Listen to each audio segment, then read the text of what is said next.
우리 옆 사람을 인사하겠습니다. 은혜 받읍시다. 인사하시 바랍니다. 어떻게 한 주간 잘 보내셨습니까? 선선해지셨죠? 예, 날씨가 이제 입추도 지나고 말복도 지나고 선선해졌습니다. 살만하죠? 길을 이렇게 걷다 보니까 이런 날이 좀 오래 지속됐으면 좋겠다. 덥지도 않고 춥지도 않고 참 좋더라고요. 근데 그런 날만 있겠나? 궂은 날도 있고 바람 부는 날도 있고 태풍 부는 날도 있고. 근데 제가 요즘 이렇게 상황을 보니까 어떤 일이 있으면 남 탓하는 게 요즘 세대의 풍습? 세대의 어떤 그런 조류, 흐름, 이런 것 같은 그런 느낌이 들어요. 천재지변이 일어나도 남 탓하는 게 이게 습관이 됐더라고요. 그렇게 하면 뭔가 해결된다는 이 잘못된 인식이 있는 것 같아요. 뭔가 스스로 해결하려고 하지 않고 남을 의존하려고 하는 이런 그 의식이 사람들 속에 들어가는 것 같아요. 그래서 그런 모습 보면서 우리가 할 것은 우리가 하고 또 바랄 것은 바라면 좋겠다 이런 생각을 해보았습니다. 누군들 풍랑을 만나고 싶은가요? 누군들 넘어지고 싶은가요? 잘 살고 싶고 춥지도 않고 덥지도 않고 따뜻하고 온화한 그런 삶을 살고 싶은 것은 저 여러분 모두의 동일한 생각들 아니겠습니까? 또 그렇게 되기를 축원합니다. 그런 삶이 되어지기를 바랍니다. 나만 그럴 것이 아니라 내 주변이 그렇게 되기를 바랍니다. 주변이 그렇게 돼서 내가 온화해지는 그런 게 더 좋은 거죠. 내가 온화해서 또 그렇게 할 수도 있는 것이고 우리의 환경 주변도 다 중요한 것 같아요. 자, 오늘은 사랑은 모든 것을 믿으며 라고 하는 말씀을 가지고 은혜를 받고자 합니다. 요즘 우리 시대를 불신의 시대라고 그렇게 부릅니다. 한마디로 말해서 이 세상 믿지 못하겠다. 믿지 못하는 세상이다. 믿지 못하는 세상 속에서 너도 나도 불신하면서 살고 있는 이 미친 세상이다 라고 하는 것이죠. 어디에서 모르는 전화가 오면 의심부터 하는 거예요. 보이스피싱 아닌가 하는 의심을 먼저 하게 됩니다. 또 문자나 메일을 오게 되면 어떤 악성 앱이나 이런 게 깔아서 정보를 빼가는 스미싱은 아닌가 이런 생각을 또 해보게 돼요. 심지어는 이 교회도 새로운 신자가 오게 되면은 그 새로운 신자가 와서 뭔가 열정적으로 하고 막 좀 적극적으로 하면은 저 이단 아닌가 이런 생각, 의심 이런 것부터 들어요. 갑자기 저렇게 열심히 한다고 이러면서 이제 좀 불신을 하게 되는 겁니다. 지난 4월 12일자에 워싱턴 포스트지에 이런 기사가 실렸습니다. 영미권에서 최대 온라인 커뮤니티 사이트인 레딧에 닉네임이 클라우디아라고 하는 이 닉네임이 있었는데 그 이름으로 버린 사기 행각을 기사화한 것입니다. 이 클라우디아라고 하는 이 자신의 셀카 사진을 인터넷에 올리고 그리고 돈을 주면 자신의 벗은 나체 사진을 이렇게 주겠다 이렇게 해서 돈을 모은 것이에요. 그래서 이것을 개인적으로 문자나 메일을 통해서 발송해서 근데 많은 사람들이 그걸 보겠다고 돈을 내고 했다는 것이에요. 근데 또 놀라운 문제는 뭐냐면 그 클라우디아라고 하는 사람은 실제 인물이 아니고 AI가 이미지 생성 프로그램을 이용해서 만들어낸 가상의 인물이라는 거예요. 그러니까 실제 사람이 아닌데 요즘 AI 능력이 뛰어나잖아요. 그래서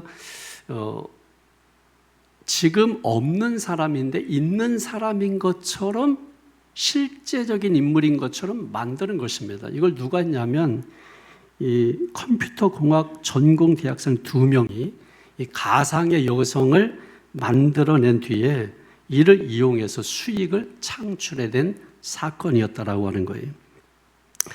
이제는 AI를 통해서 어떤 기존에 있던 데이터를 이용해 가지고 가상의 인물을 거의 완벽하게 만들어내기 때문에 이 세상에 없는 존재이지만 세상에 존재하는 것처럼 그걸 활용하는 이런 시대가 되었다라는 거예요. 그러니까 여러분 한번 생각해 보세요. 그러니까 AI를 이용해 가지고 실제 어떤 얼굴 또 어떤 목소리 어떤 사람 이걸 만들어내서 속이려고 작정하면 그거 누가 속지 않을 수 있겠어요? 속이려고 작정하는 사람에게는 당할 재간이 없어요. 결국 속아 넘어가고 마는 것이죠. 근데 더 놀라운 것은 뭐냐면 이것이 거짓이라고 판명이 났어요. 실제 인물이 아니고 가상 인물이라고 이미 다 공고가 됐어요. 그럼에도 불구하고 그 이후에도 계속해서 그 가상 인물이 실제 인물로 계속해서 믿고 있는 사람들이 있다라고 하는 거예요. 그래서 계속 돈을 주고 삽진을 받아본다는 것이. 그래서 그 네티즌들은 이제 세상은 더 이상 믿을 수 없는 세상이 되었다라고 개탄을 한다고 하는 것입니다. 성경 누가복음 18장 8절에 이런 말씀이 있어요. 내가 너에게 이르노니 속히 그 원한을 풀어주시리라. 그러나 인자가 올 때에 세상에서 믿음을 보겠느냐라고 말씀하셨습니다. 다가올 세상, 이 마지막 시대에 마지막 세대에 믿음이 있는 사람을 볼 수 없다라고 하는 것이죠. 믿음을 가지고 정말 하나님을 믿고 사람을 믿고 사는 그런 사람들을 찾기가 어렵다라고 하는 거예요. 이것이 사람을 믿지 못하는 것일 뿐만 아니라 하나님을 믿는 믿음도 찾기가 어렵다라고 하는 거예요. 오늘 고린도 교회도 마찬가지. 고린도 교회도 사도 바울이 사도라고 하는 이 사실을 고린도 교회가 불신했습니다. 여러분, 고린도 교회는 사도 바울이 1년 8개월 정도 머물면서 정말 이고생 저고생해서 교회를 세운 게 고린도 교회거든요. 그리고 1년 8개월 있다가 그 교회를 남겨두고 다른 곳에 가서 또 교회를 세우기 위해서 떠났습니다. 그러자 그 빈틈을 타고 거짓 교사들이 들어왔어요. 거짓 교사들이 그 교회에 들어와가지고 사도 바울이 전한 복음과 다른 복음, 다른 교훈을 가르쳤습니다. 문제는 고린도 이 교회 성도들이 그걸 분별하지 못했어요. 분별하지 못하고 거짓 교사들이 전한 다른 복음, 다른 교훈을 받아들이게 됨으로 인해서 이 거짓 교사들이 그 교회에 안착할 수 있도록 해줬어요. 그래서 결국은 이 거짓 교사들은 자기들의 영향력을 확대하기 위해서 사도 바울에 대해서 부정적이고 잘못된 이야기들을 퍼뜨리기 시작했습니다. 그래서 교회 안에는 여러 파당들이 생기게 된 거예요. 바울파, 또 게바파, 아볼로파, 그리스도파 이런 파들이 생겨서 교회 안에 분열이 일어나게 된 것입니다. 그래서 바울은 고린도 교회에 이렇게 편지를 보냈습니다. 고린도전서 9장 1절에서 2절에 보면 내가 자유인이 아니냐? 사도가 아니냐? 예수 우리 주를 보지 못하였느냐? 주 안에서 행한 나의 일이 너희가 아니냐? 다른 사람들에게는 내가 사도가 아닐지라도 너희에게는 사도이니 나의 사도됨을 주 안에서 인친 것이 너희라. 이게 무슨 말일까요? 한마디로 말하면 이런 말이에요. 다른 사람은 몰라도 너희는 내가 사도된 것을 믿어야 하지 않겠느냐. 다른 사람들은 다 믿지 못하더라도 같이 고생하고 같이 땀 흘리고 같이 눈물 흘리고 그래서 교회를 일구고 내가 사도된 것을 너희들이 도장 찍어준 사람들 아니냐. 그런데 너희들조차도 믿지 못한다고 사도 바울이 한탄하는 거예요. 고린도 교회는 이것뿐만 아니에요. 불신이 그 교회 안에 가득 찼던 것 같아요. 성도들 간에도 마찬가지입니다.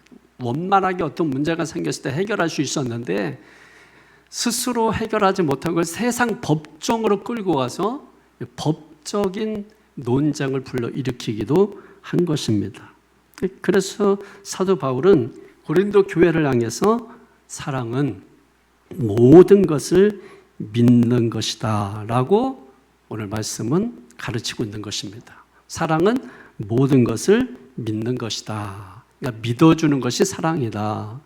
믿어주지 않으면 사랑이 아니다 라고 하는 것입니다. 그래서 오늘 사랑의 속성 13번째, 사랑은 모든 것을 믿는 것이다 라는 말씀을 전하도록 하겠습니다. 여러분, 여기 믿는다라고 하는 말은 헬라어로, 그리스어 헬라어 같은 말이죠. 그러니까 헬라어로 피스튜라는 말입니다. 피스튜. 그런데 이 뜻은 믿다, 신뢰하다, 맡기다 이런 뜻을 가지고 있거든요. 근데 여기에는 이 두 가지 갈래가 있어요. 하나는 사람을 향한 피스투가 있고 또 하나는 하나님을 향한 피스투가 있어요. 그러니까 사람에 대해서 신뢰하고 믿어주는 것이 있는 반면에 하나님께 대하여 신뢰함으로 그를 믿고 모든 것을 다 내어 맡긴다는 그런 뜻을 가지고 있다라고 하는 것이에요. 다시 말해서 사람을 향해서 믿는다, 신뢰한다, 신뢰한다라고 하는 이 말의 의미는 그 사람이 어떤 악 조건 또는 악 상황 이런 상황에 있다 할지라도 그걸 선하게 해석해서 선한 의도를 가지고 선한 의지를 가지고 최악의 사람, 최악의 상태를 최고의 선으로 바꾸어주는 것. 더 쉽게 말하면 그 사람에게 문제가 이렇게 저렇게 많이 있는데, 허물이 많이 있는데, 이런저런 볼 때에 불의한 것들이 많이 보임에도 불구하고 인격적으로 그 사람을 끝까지 믿어주는 것. 이것을 우리가 피스튜라고 하는 그런 말인 것이에요. 그런데 이 사람을 향해서 믿어주고 하나님을 향해서 믿어준다는 이 말 속에 공통점이 하나 있는 것이 뭐냐면 그 사람 속에, 그 믿는 사람 그 속에 이 하나님과 그 사람에게 대하여 하나님과 그 사람에게 대하여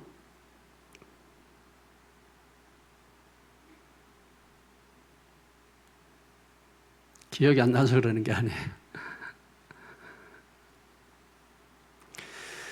하나님과 사람에게 대하여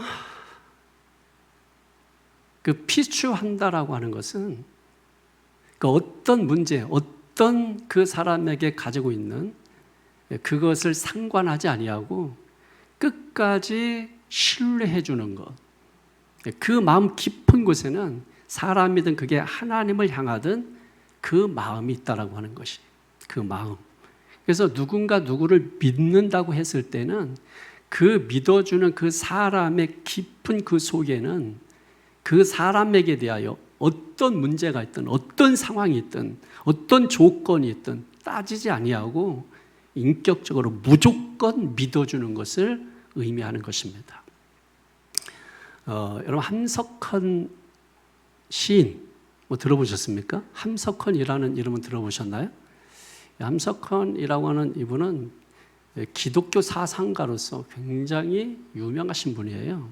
근데 이제 무교회주의자로 우찌무라 간조나 이런 분들의 아주 영향을 많이 받아서 무교회주의 뭐 이런 또 것 때문에 이제 또 호불호가 있습니다만은 사실 초기에 그 많은 그 학자들은 함석헌 이분의 영향을 받지 않은 분들이 거의 없을 정도로, 그래서 일반 학자들도 이 함석헌 씨의 어떤 그 사상이라든지 이런 것들에 대해서는 아주 굉장히 높게 평가를 합니다.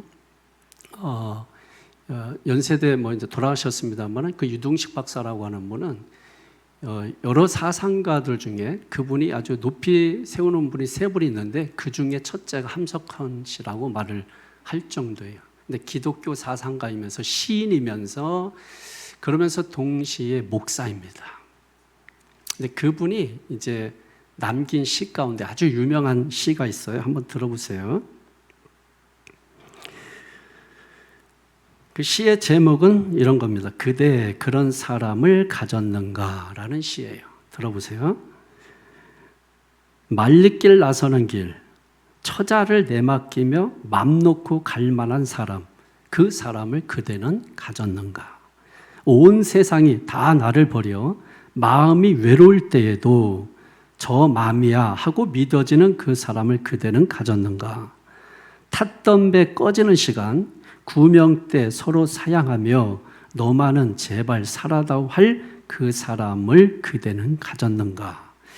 불의의 사형장에서 다 죽어도 너희 세상 빛을 위해 저만은 살려두거라 알려줄 그 사람을 그대는 가졌는가. 잊지 못할 이 세상을 놓고 떠나려 할 때 저 하나 있으니 하며 빙긋이 웃고 눈을 감을 그 사람을 그대는 가졌는가. 온 세상의 찬송보다도 아니 하고 가만히 머리 흔들 그 한 얼굴 생각에 알뜰한 유혹을 물리치게 되는 그 사람을 그대는 가졌는가. 약간 좀 민족에 대한 그 이야기도 들어간 것은 이분이 이제 민족도 해방 운동가이기도 하기 때문에 그런 것입니다. 자, 여러분 이 시를 들으면서 어떤 생각이 들었어요? 저는 참 이 사람에 대해서 믿어주는 게 얼마나 중요한가라고 하는 이 생각을 가졌습니다. 이런 사람이 있으면 참 얼마나 좋을까. 참 나를 믿어주고 참 나에 대해서 정말 끝까지 믿어줄 수 있는 사람. 이런 일 저런 일 이런 허물 저런 허물이 있지만 그럼에도 불구하고 나를 향해서 피스추해 줄 수 있는 그 사람. 그럼 얼마나 행복할까. 그런 사람이 있다면 얼마나 복되고 좋을까. 먼 길을 떠날 때 내 처자를 맡기고 여행을 갔다 올 만큼 나를 믿어주시는 그런 사람이 과연 있을까. 구명 보트에 탔는데 물 위에서 모든 사람이 살 수 없는 상황에서 너만은 꼭 살아야 돼 하면서 내가 대신 죽어주시는 사람이 내게 있는가. 한밤중에라도 문제가 있어서 지금 당장 좀 와줬으면 좋겠어요 했을 때 묻지도 따지지도 않고 금방 갈게요 하고 그 먼 길을 택시 타고 달려올 수 있는 그 사람이 있는가. 얼마나 있을까요, 여러분? 만약에 여러분에게 그런 사람이 있다면, 그런 친구가 있다면 얼마나 그 참 부러운 사람일까 하는 생각을 해봤어요. 그게 축복이지 않을까. 그게 살면서 그것보다 더 큰 축복이 어디 있을까.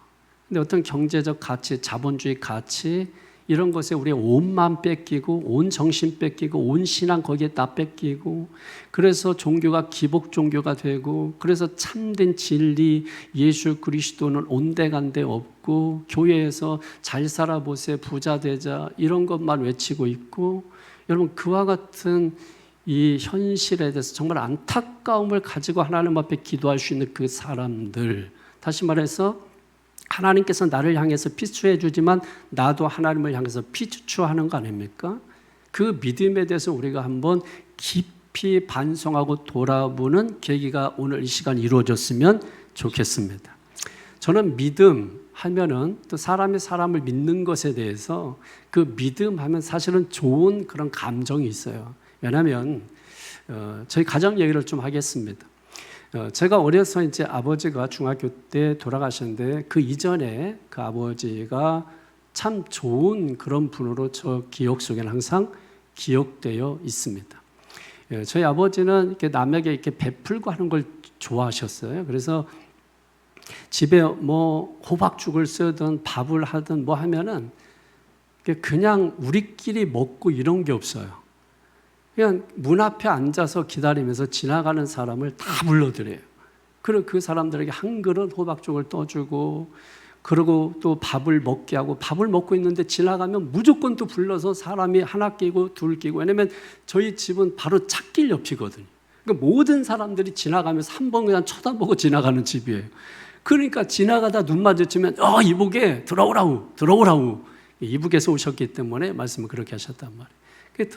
들어오라고 해서 같이 비좁은 데 앉아가지고 여러 명이 밥을 같이 먹고 또 상을 한 상 더 차려와야 되는 그 불편함을 감수하고서라도 대접하고 하는 것을 좋아했어요. 그리고 저희 아버지는 칸나 꽃을 굉장히 좋아하셨어요. 그래서 칸나고 해바라기를 그렇게 좋아하셨는데 그 뒷두란이라고 하는데 그 표현이 맞는지 모르겠는데 저희 어려서는 뒷두란이라고 그랬어요. 그 집 부엌을 통해서 뒤로 가면 뒤에 그 뜰 같은 게 있단 말이에요. 그래서 거기에 이제 밤나무하고 그 다음에 반드시 칸나하고 그 다음에 해바라기를 매해 심었습니다. 그리고 칸나가 피면은 그 아버지가 항상 거기에 머물러 앉아 계시면서 그 꽃을 바라보면서 늘 웃고 계셨어요. 그리고 해바라기를 그렇게 또 좋아하셨는데 해바라기를 보면서 항상 우리 보고 웃으라고 말씀하셨어요. 그리고 그 해바라기 씨를 햇볕에 말려가지고 그걸 항상 까먹으면서 이런저런 이야기를 하셨어요. 그래서 그 아버지가 가지고 있는 그런 그 기억이 저에게는 굉장히 그 좋은 기억을 가지고 있거든요. 근데 저를 또 특별히 그 형제들 가운데 굉장히 이뻐하셨어요. 초등학교 때 저에게만 자전거를 사주셨어요. 그리고 자전거를 가르쳐 주셨어요. 그래서 저만 초등학교 다닐 때 혼자서 자전거를 타고 다녔어요. 그러니까 애들이 막 부러워하고 또 다른 형제들 우애로 형이 둘 있고 누나 둘 있고 동생이 하나 있는데 다 제껴놓고 저만 자전거를 사준 거예요. 그리고 그때 당시에는 학교에서 이제 과자를 배급을 했단 말이에요. 그래서 돈을 내고 배급을 받는데 점심시간 되면은 도시락도 싸가지만은 빵을 배급을 받았단 말이에요. 그래서 돈을 내는 아이들에게는 빵을 주거나 아니면 과자를 주거나 이렇게 하는데 형제 3명이 같은 초등학교를 같이 다니고 막내는 어려서 안 다녔고 그러니까 제가 초등학교 1학년 때 형이 아마 6학년, 5학년, 6학년 이렇게 되고 한 3학년 또 6학년 이렇게 됐을 거예요. 그래서 제가 이제 1학년 때 이제 배급을 받고 이렇게 하면은 저만 이렇게 받았기 때문에 점심 때가 되면은 큰형과 둘째이 항상 저희 교실 와가지고 창문에서 이렇게 고개를 내밀고 있는 거예요.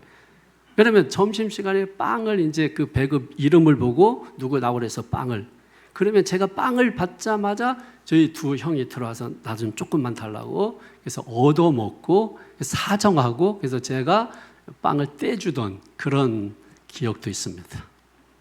근데 제가 무슨 말을 하고 싶어 하냐면 저희 아버지가 또 저희 어머니도 이제 마찬가지겠습니다만은 항상 저에게 했던 말이 있어요. 인덕아, 너는 걱정이 안 돼. 너는 커서 뭘 하든 어딜 가든 굶어 죽지는 않을 거야. 그런데 하면서 뒤에 뉘앙스가 누구는 걱정이야. 이런 말이 늘 있었어요. 이게 무슨 말이냐면 저는 그 말이 참 좋았어요. 너는 뭘 해도 먹고 살아. 너는 걱정이 안 돼. 그 말의 의미는 뭐겠어요? 나는 너를 믿어라고 하는 그 의미가 그 안에 깊숙이 들어있는 것이죠. 그래서 아마도 저희 아버지가 저를 그렇게 믿어줬기 때문에 제가 긍정적이 되고 적극적인 사람이 된 것이 아버지가 나를 믿어줬기 때문이라고 하는 것이다. 여러분, 우리가 인생을 살아가면서 누군가 나를 믿어준다는 거, 거기에 인생을 살아갈 수 있는 큰 힘이 원동력이 생기는 줄로 믿습니다. 그리고 제 아내 이야기도 좀 하겠습니다. 여러분, 제 아내는 이렇게 무조건 유별나게 저를 믿어주는 그 마음이 있어요. 제가 그 마음을 잘 알고 있습니다. 그래서 때로는 그 마음을 너무나 잘 알기 때문에 힘들고 어렵고 내가 목회를 이거를 해야 되나 말아야 되나 막 여러 가지 막 이야기를 할 때 저희 집사람은 항상 저에게 그런 말을 해줬어요. 당신은 하나님 앞에 특별하고 하나님 앞에서 정직하게 해온 것을 다 알고 있다. 그러니 조금만 기다려라. 그럼 반드시 하나님께서 좋은 사람들 붙여주시고 반드시 목회를 이루어 주실 것이다.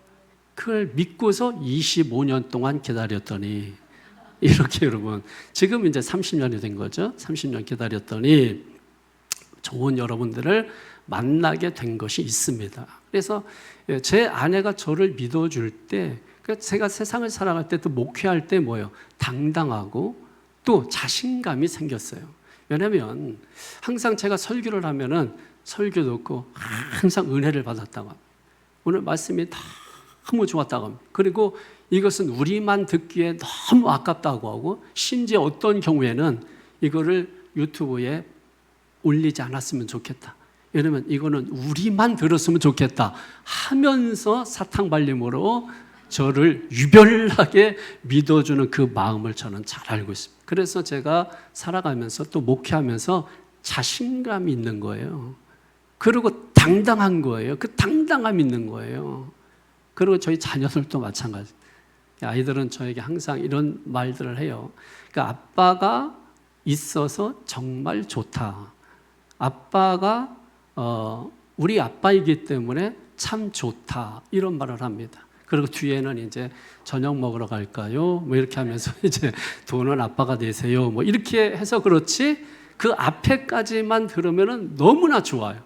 그래서 자녀들이 저를 이렇게 믿어주는구나, 인정해주는구나 이런 생각을 하게 되고 그래서 자녀가 믿어줄 때는 기쁨과 큰 보람을 느끼게 된다는 것을 제가 깨달았습니다. 그래서 부모님이 자녀를 믿어줄 때는 그 자녀는 이 세상을 살아갈 어떤 담대함, 또 긍정적이고 적극적인 그것을 얻게 되고 또 아내가 남편을 믿어줄 때는 당당함과 그 자신감을 갖게 되고 자식의 부모를 믿어줄 때는 보람과 큰 기쁨을 느끼면서 사는 것이구나 하는 것을 알게 되었습니다. 그리고 더 나아가서 여러분 교회가 성도를 믿어주고 성도가 교회를 믿어주고 목사가 성도를 믿어주고 성도가 목사를 믿어주게 되면 어떤 전환점이 일어나게 됩니다. 터닝 포인트가 일어나게 돼요. 그래서 가치관이 변화되고 어떤 새로워지는 그런 삶을 살게 되는 것이 있습니다. 그래서 우리 교회에서 여러분 교회가 성도를 믿고 또 성도가 교회를 믿고 또 목사가 성도를 믿고 성도가 목사를 믿어주는 이런 은혜가 있기를 주 예수로 축원합니다. 이런 믿어줌이 있을 때 우리가 세상을 살아갈 수 있는 그 힘을 얻게 된다라고 하는 것을 깨달은 것이에요. 그런데 우리가 사람이 사람을 믿을 때 우리가 주의해야 될 것이 있다라고 하는 것입니다. 사람이 사람을 믿을 때 주의해야 될 것이 있는데 일단은 이런 것이죠. 일단 너무나 어떤 것에 대해서 조급하게 성급하게 어떤 것을 결정을 내고자 하는 것을 조심하셔야 됩니다. 우리가 어떤 것에 대해서 어떤 사실에 대해서 어떤 일에 대해서 성급하게 조급하게 그 일에 대한 결론을 내가 내게 되면 그것이 어떤 진리인 양, 그것이 진실인 양, 그것이 사실인 양 믿게 되기 때문에 그래서 제가 목회하면서 깨달은 것은 뭐냐면 어떤 것이든 너무나 성급하게 조급하게 결론을 내리는 일은 있어서는 안 되겠다라는 것을 깨달았습니다. 두 번째로는 경쟁하지 말아야 된다라는 것을 또한 알았어요. 사람이 사람을 믿어줄 때는 첫 번째는 뭐예요? 첫 번째는 뭐죠? 두 번째는 경쟁하지 않는 것입니다. 경쟁하지 않는 것. 우리가 이 경쟁 사회라고 하잖아요. 그래서 이 무슨 경쟁 속으로 자녀들을 몰아넣는 거잖아요. 근데 이게 어디에서 나온 가치일까요? 저는 철저하게 자본주의 가치에서 나온 것이고 경제 자본주의에서 나온 것이라고 생각을 합니다. 왜냐하면 이 세상은 무엇을 가르치냐면 경쟁에서 살아남아야 된다고 가르칩니다. 그것이 이 사회에 이바지하는 길이라고 가르칩니다. 그리고 경쟁에서 밀리고 뒤지면 실패한 것이라는 낙인을 찍어줍니다. 그래서 어떤 것에 경쟁에서 밀리면 사람이 좌절을 맛보고 절망을 하고 심지어 스스로 목숨을 끊기도 하는 것입니다. 이것이 무슨 경쟁 사회예요? 그 경쟁 사회 속으로 우리 자녀들을 지금도 우리는 뭐예요? 몰아붙이고 있는 것입니다. 그것이 성공 신화를 이루고 그것이 이 사회에 이 나라에 이바지하는 길이기 때문에 우리는 그렇게 해야 된다고 하지만 그것이 어디에서 나온 가치인가를 알아야 돼요. 성경을 보면 전혀 그렇지 않다라고 하는 것을 우리는 분명히 깨달아야 하는 것입니다. 자, 그리고 다음으로 우리가 생각할 것은 하나님을 향해서 피스치유할 때 역시 우리가 유념하면서 우리가 하나님을 섬겨야 되는 것이 있다라고 하는 것이죠. 저는 여러분 목사이다 보니까 성도들을 이렇게 바라볼 때 진짜 믿음, 가짜 믿음 이런 걸 이렇게 자꾸 이렇게 분별을 하게 돼요. 그리고 또 분별이 되어져요. 저 믿음은 가짜구나, 저 믿음은 진짜구나 하는 것들을 제가 담임 목사다 보니까 이렇게 알아차리는 거죠. 여러분 선생님은 뭐예요? 학생들이 40명이든 30명이든 50명이든 그 학생들의 어떤 실력에 대해서 선생님을 알아차리는 게 있습니다. 너는 이 정도 수준, 너는 저 정도 수준, 너는 저 정도 수준 하고 알아차리는 게 있어요. 왜? 그 학생의 담임 선생이기 때문에. 그러니까 역시 저도 여러분의 믿음에 대해서 어느 정도 이렇게 알아차리는 것은 뭐예요? 담임 목사이기 때문에 그런 것이거든요. 그러다가 보니까 저 믿음은 가짜 믿음이고 저 믿음은 진짜 믿음인데 하면서 제 마음 가운데 어떤 것이 생기냐면 부담감이 생기게 되는 것이. 그래서 어떤 경우에 하나님, 제가 이것을 알아차리지 않게 하여 주시옵소서. 너무나 제 마음이 부담이 생겼어요. 그러니까 부담이 생기면 뭐예요? 말씀으로 그거를 드러내게 된단 말이에요. 그러니까 그 말씀을 듣는 성도들도 부담을 갖게 되는 거예요. 그러니까 그게 싫은 거예요. 그냥 성도하고 좋은 관계, 복 받으십시오. 이번 주도 잘 될 겁니다. 부자 될 겁니다. 이렇게 말하면 교인들과 좋은 관계 맺고 사는데 제가 어떤 것을 알아차리는 순간에 그게 말씀을 통해서 여러분에게 어떤 교훈이 나가기 때문에 그걸 듣는 여러분들은 좋을 리가 만무한 거죠. 그러다 보니까는 목사가 또 나를 공격하네, 또 목사가 뭘 잘못 먹었나 보네, 왜 성격이 저래, 여러분 그렇게 얘기할 수밖에 없는 것이고 그걸 또한 제가 알아차리기 때문에 제 마음이 상당히 부담스럽다라는 거예요. 근데 뭘 보고 제가 그런 생각을 하게 되냐면 이런 겁니다. 여러분 믿음이 좋다고 하는 사람들 중에는 이런 고백을 합니다. 하나님, 저는 부족합니다. 저는 연약합니다. 저는 할 수 없습니다. 그러므로 주님 도와주시옵소서. 자, 여러분 아멘 나오고 문제 없잖아요. 기적. 그런데 저는 그 말을 잘 믿지 않는다는 말이에요. 놀랍죠? 그런 고백하면 믿어야 되는데 목사인 제가 잘 믿어주지 않아요. 왜 그러냐면 저는 부족합니다. 저는 연약합니다. 그래서 하나님의 도움이 필요합니다. 이렇게 고백하는 그 깊은 말 속에는 이 무한 경쟁 시대 속에서 내가 살아남기 위해서는 제 힘으로 안 됩니다. 제 능력으로 안 됩니다. 그러니 주님 도와주셔서 이 무한 경쟁 속에서 이기고 견디게 하여 주시옵소서. 이 의도가 그 속에 들어있기 때문에 그것은 우리가 믿음 같지만은 믿음의 개념이 아니라고 하는 것이에요. 그것이 하나님을 경외하는 것 같지만 그것은 하나님을 경외하는 개념이 아니라고 하는 것입니다. 많은 사람들이 바로 그와 같이 신앙의 고백, 믿음의 고백을 한다고 하지만 근데 결국은 뭐예요? 부자 되게 해주세요. 건강하게 해주세요. 오래 살게 해주세요. 원시 종교에서나 있을 법한 이런 일들을 우리가 그 마음 가운데 가지고 겉으로는 뭐예요? 부족합니다. 연약합니다. 그래서 누가 들어보면 믿음이 좋은 것 같은데 제 귀에는 그게 믿음의 말, 경외하는 말로 신앙의 말로 들리지 아니하고 오히려 하나님을 속이고 있구나 이런 생각을 갖게 된다라고 하는 것이에요.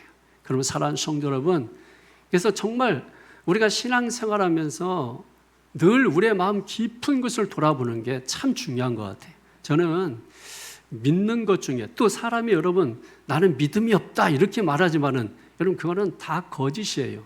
믿고 싶지 않은 거예요. 믿지 않고 세상이 되는 일은 없어요. 여러분 음식을 어디서 먹어도 믿음이 있으니까 그 음식을 먹는 거예요. 외국 가서도 음식을 사 먹는 게 여러분 거기에서 색깔도 다르고 언어도 다른 사람들이 거기에 뭘 집어넣을 줄 알고 그래서 내 호주머니를 호시탐탐 노리고 있는데 여러분 그걸 위해서 그 음식에 뭘 집어넣은 줄 알고 여러분이 그거를 그냥 넙죽넙죽 그냥 돈 냈다고 그것을 먹습니까? 믿음이 있으니까 먹는 거예요. 믿음이 없으면 그거 못 먹는 거죠. 약을 여러 번 사왔을 때 그 의사가 어떤 마음을 먹고 우리 집에 돈이 많은 줄 알고 그래서 여러분 거기에 어떤 것을 타서 서서히 죽어가고 있는지 여러분 그걸 누가 알아요? 근데 믿음이 있으니까 뭐예요? 그 믿음으로 먹는 거예요, 여러분. 우리가 믿음이 없다고 말하자면 모든 게 다 믿는 거예요. 부모 자식 집에 있을 때만 서로 눈으로 보고 사는 거지 떨어지면은 뭐예요? 보이지 않잖아요. 그때 부모 자식은 서로 믿는 거예요. 그래서 네 뒤에 엄마 아빠가 있다. 어디 있습니까, 여러분? 그게 믿음인 거예요. 없지만 있다고 믿는 거예요. 하나님은 없는데 있다고 믿는 게 아니라 하나님은 실제하시는데 믿는 거예요. 근데 실제하시는 그분이 보이지 않아요. 왜? 영이시기 때문에 그런 거죠. 영이니까 눈에 보이지 않는 것입니다. 바람과 공기처럼 마찬가지인 것이죠. 하나님 눈에 보이지 않아요. 그렇다고 바람과 공기를 우리가 믿지 않습니까? 아니잖아요. 믿잖아요. 왜? 뭔가 느껴지는 것이 있잖아요. 바람이 스쳐 지나가잖아요. 보이지 않지만 스쳐 지나가잖아요. 여러분, 하나님 보이지 않지만 뭐예요? 영적인 어떤 기류가 있잖아요. 그래서 사람들이 예수님을 믿고 저렇게 변화되고 새롭게 살고 예수님 믿고 그래서 믿음으로 살려고 하는구나. 예수님 믿는 믿음으로 세상 살려고 하는구나. 성경적 가치를 가지고 살려고 하는구나. 여러분 한번 비교해 보세요. 세상의 가치와 어떤 세상 자본주의 가치와 성경의 가치를 한번 비교해 보세요. 무엇을 믿고 사는 게 그 인생, 그 삶을 복되게 하고 아름답게 할까요? 이걸 우리가 돌아볼 수 있어야 된다는 거예요. 우리가 잘못된 가치를 가지고 살게 되면 잘못된 삶을 살 수밖에 없는 것이고 그 결과적으로 잘못된 결과물, 산물을 낼 수밖에 없는 것입니다. 그러니까 이런 거죠, 여러분. 누구를 통해서 하나님의 나라가 이루어지느냐? 여러분 이런 거예요. 내가 세상을 알아감에도 불구하고 주님 말씀하시옵소서 순종하겠습니다. 이런 사람을 통해서 하나님의 나라가 이루어지는 것이거든요. 자, 이게 무슨 말이냐면 여러분 주기도문에 보면 하나님의 나라가 이 땅에 이루어지게 해달라는 기도가 있잖아요. 하나님의 나라가 이 땅에 이루어지게 해달라. 그게 뭘까요? 하나님의 나라가 이 땅에 이루어지는 게 뭘까요? 누구를 통해서 하나님의 나라가 이 땅에 이루어질까요? 여러분, 한국 땅이 어디가 한국 땅이에요? 어디까지가 한국 땅이에요? 북한까지 한국 땅이라고 하지는 마십시오. 거기는 북한 땅이고. 이남, 이남이 한국 땅, 여기만 한국 땅입니까? 한국 땅이 여기밖에 없습니까? 그래서 미국 땅은 어디까지가 미국 땅이에요? 미국 본토, 하와이, 알래스카. 그럼 거기가 미국 땅입니까? 여러분 각 나라마다 뭐가 있죠? 대사관이라는 게 있죠. 대사관. 그 대사관이 있습니다. 그 대사관은 누구 땅이에요? 만약에 일본에 한국 대사관이 있으면 그 대사관은 누구 땅이에요? 예? 여러분 바로 그런 걸 모르는 거예요. 우리나라에 여러분 어떤 문제가 있잖아요. 그래서 이 사람들이 그걸 피하기 위해서 대사관으로 들어가요. 대사관으로 들어가요. 왜 그래요? 대사관은 남의 땅이기 때문에 침범을 못하는 겁니다. 공권력이라도. 아시겠어요? 자, 그러면 우리나라에 명동성당이 있죠. 그래서 데모하고 막 이럴 때 피할 때 명동성당으로 막 들어가요. 거기는 대사관은 아니지만 그게 교황청 땅이기 때문에 그렇습니다. 우리나라 안에 있지만 우리나라 땅이 아니에요. 거기는 교황청의 영향력이 미치는 곳이에요. 자, 한 나라가 세워지려면 세 가지가 필요하죠. 국민, 영토, 주권. 그 중에 주권이 가장 중요한데 주권이라고 하는 것은 어떤 개념이냐면 어떤 공간적 개념이 아니라 공간의 개념이 아니라 어떤 통치하고 다스림의 개념이에요. 그러니까 우리나라에 있는 대사관이나 또 미국에 있는 대사관, 일본에 있는 대사관, 그게 우리나라 대사관이면 거기는 누구의 땅이에요? 우리나라의 주권, 통치가 미치는 곳이에요. 그런 걸 가지고 우리가 법정 용어로 치외 법권이라고 하는 겁니다. 하나님의 나라가 임한다는 개념은 바로 그런 것이에요. 오늘 우리가 하나님을 믿고 내가 살아가는 그곳, 내가 살아가는 그곳에서 하나님의 뜻이 나타나고 하나님의 역사가 나타나는 그곳, 바로 그곳에 있는 그 사람들이 뭐예요? 하나님의 나라인 거예요. 그래서 거기를 치외 법권, 즉 하나님의 통치, 하나님의 주권이 영향이 나타나는 곳이라고 하는 것이에요. 그게 하나님의 나라가 우리 가운데 임하는 것입니다. 그러니까 오늘 저와 여러분들이 말씀을 듣고 내가 말씀의 가치를 붙잡고 주님 말씀하시옵소서, 주님 말씀대로 순종하겠습니다. 사실 이게 신앙의 가장 큰 대가거든요. 신앙 생활에 있어서 가장 큰 대가는 부자 되고 건강하고 뭐 이런 게 아니고, 신앙에서 가장 큰 대가는 뭐예요? 하나님의 주권, 하나님의 통치가 이루어지는 것이죠. 그러니까 하나님의 나라와 통치, 누구를 통해서 이루어지는 거예요? 하나님을 피스투하는, 하나님을 향해서 피스투하는 이 사람들을 통해서 하나님의 뜻이 나타나고 하나님의 역사가 나타나고, 그 역사를 나타내기 위해서 뭐 하는 거예요? 내 고집불통, 내 주장, 내 생각, 이런 것들을 뭐예요? 내려놓으면서 한 걸음 한 걸음 걸어 나갈 때마다 하나님의 나라가 어떻게 된다? 확장되는 것이죠. 이해가 되어집니까? 여러분, 이것이 이해가 되어질 때 우리는 한 사람, 내가 예수를 믿어서 가정으로 들어가서 가정에서 그 가운데 주님 말씀하시옵소서, 제가 순종하겠습니다 하면서 내 주장, 내 고집, 내 생각 내려놓고 주님을 믿고 신뢰하면서 주님께 내어 맡기는 삶을 살아가는 그 걸음걸음이 넓어질 때마다 여러분, 가정 천국이 되고 교회 천국이 되고 사회 천국이 되고 나라 천국이 되는 것입니다. 그러니까 예수 믿는 사람들이, 하나님을 믿는 사람들이 곳곳에서 어떻게 되는 거예요? 주님 말씀하시옵소서, 제가 순종하겠습니다. 이게 신앙의 가장 큰 대가라는 거예요. 믿습니까? 여러분, 신앙은 바로 그거예요. 주님 말씀하시옵소서, 그 말씀대로 제가 살겠습니다. 말씀에 순종하겠습니다. 주님의 뜻을 따라서 살겠습니다 라고 하는 것이. 그런데 여러분, 우리가 하나님의 말씀, 성경에 기록된 말씀대로 다 살 수 있어요? 우리는 결코 말씀대로 살지 못해요. 주님은 그걸 말씀하는 게 아니에요. 우리가 주님 말씀대로 살지 못해요. 그러나 우리가 주님의 뜻대로 말씀대로 살고자 하는 그 마음이 내게 있는가가 중요한 거예요. 그것이 하나님에게 보여진다면 내가 비록 살면서 실수하고 넘어지고 자빠지고 허물 많고 죄 많고 그런다 할지라도 하나님께서는 그 모든 것을 용서해 주시면서 우리가 다시 일어나서, 그래서 교회가 성도를 믿어주고 성도가 교회를 믿어주고 목사가 성도를, 성도가 목사를 그렇게 믿어주게 될 때에 나타난 현상이 뭐예요? 변화가 일어나고 어떤 터닝 포인트가 일어나고 전환점이 이루어지고, 그리고 어떤 가치관이 새로워져서 새로워진 삶을 살게 되는 것입니다.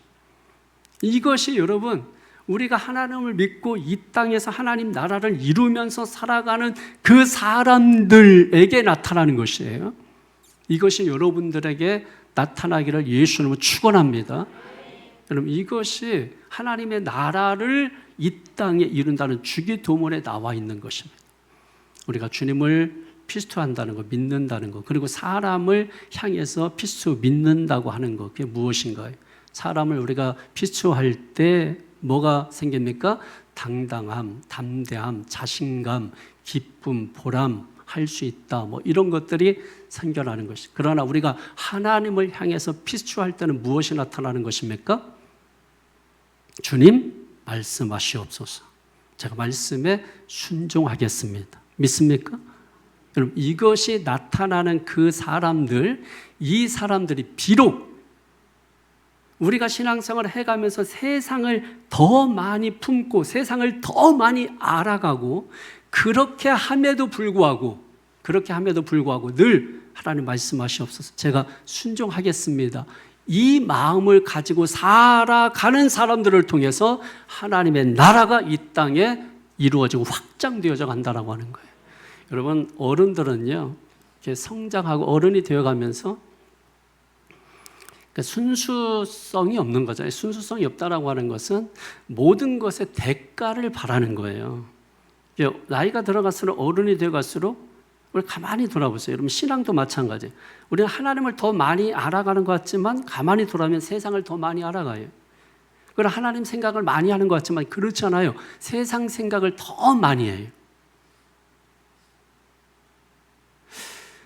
이 어린 그 자녀들도 보면은요, 예전에는 정말 이게 누가 선생님이 심부름 시키고 목사님이 진짜 뭐 교회에서 심부름 시키면 그 심부름 시켰다는 것 그 자체로 막 기뻐하고 즐거워했거든요. 선생님이 나한테 심부름. 그게 막 자랑이에요. 그래서 집에 가서 선생님이 나한테 물 떠오라고 심부름. 얘 이놈의 새끼 집에서 물도 안 떠오라면 떠오지도 않는 놈이 뭐 선생님이 물 떠오라는 게 자랑이라고. 여러분 부모님은 그렇게 말하지만 아이는 뭐예요? 선생님이 그 많은 아이들 중에서 나에게 물 떠오라고 심부름 시켰다는 거야. 너무 좋은 거야. 교회에서 목사님이 야 슈퍼 가서 좀 라면 좀 사와라 이렇게 했으면 그게 그렇게 심부름 시켰다는 그게 너무나 이게 좋은 거예요. 그런데 요즘 아이들은 달라요. 요즘 아이들은 대가를 바래요. 이게 심부름하면 뭐 줄 거예요? 제가 이거 해드리면 뭐 해줄 거예요?